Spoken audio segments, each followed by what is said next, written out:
Oftentimes, I've noticed that some of us, we always speak out of privileges. What I mean by this, okay, take for this, somebody who has not stolen before, we actually have the temerity and the confidence and the effort to say, oh, hi, I cannot steal. No, I can never, it can never happen to me. I can never be in this situation of me stealing, a homie stealing. No, but I've come to realize that you can say that because you have not been in that position. Life has not orchestrated that situation that will warrant you for you to be in that same condition. And that's why it will be so easy for you to criticize those people who have stolen before. Or somebody who engage in so many atrocities that has exhibited all this kind of bad behaviors of which you feel like which is condemnable. And you'll be so quick to condemn such person because what you have not find yourself in the situation for you to be able to dip yourself into that same circumstances. And that's why these days I've been learning to extreme myself, not learning to extreme other people's character, but I learn to extreme my own self and see where am I getting it right, where am I getting it wrong. By so doing, I can be able to just have what led to this, what instigate this, why am I into this situation.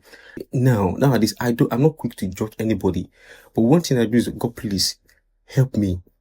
It is because of out of privileges of which I find as somebody who was brought up in a good home. I was talking to a friend recently.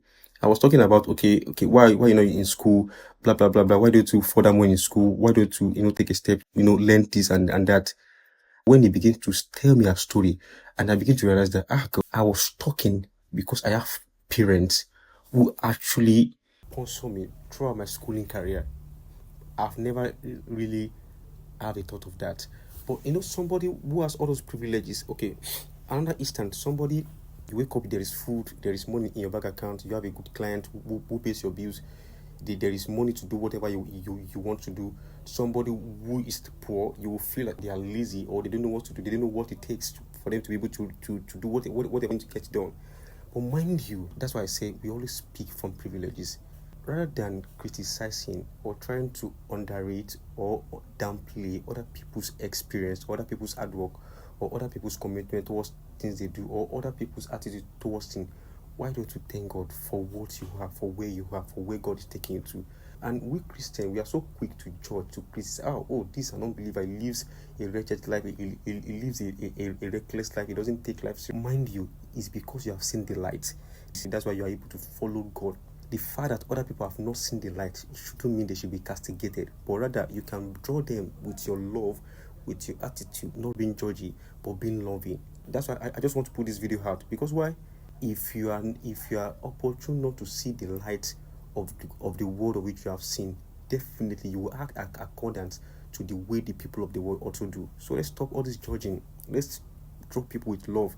I was reading a Bible verse, is in the book of Matthew. When there was a woman who was caught in adultery, was brought to Jesus Christ. People are castigating and people are saying, oh, he was caught in adultery. In the law of Moses, he needs to be stoned to death.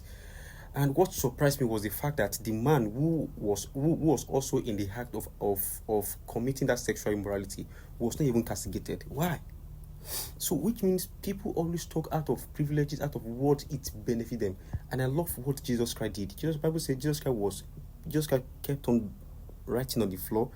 He was pretending as if he was not even listening to them. But after a lot of persuasion, he raised up his head and he said, "He who has not committed a sin should cast a stone." And mind you, Bible said they left one after the other, which means definitely they too, they have been caught in that same web of which they are actually castigating her for. Can you see that's human? The fact that somebody who has stolen, he or she has not been caught, will actually be castigating somebody who has been caught. That's such a world we live in. It shouldn't be. Let's treat people equally. Let's treat people with sense of dignity, with sense of decency, with not castigating them, not being judgy, but love. Let love lead. The fact that it's working out for you doesn't mean that other people are lazy. The fact that you are getting it right doesn't mean other people, they don't know how to do it. But grace might be at work for you.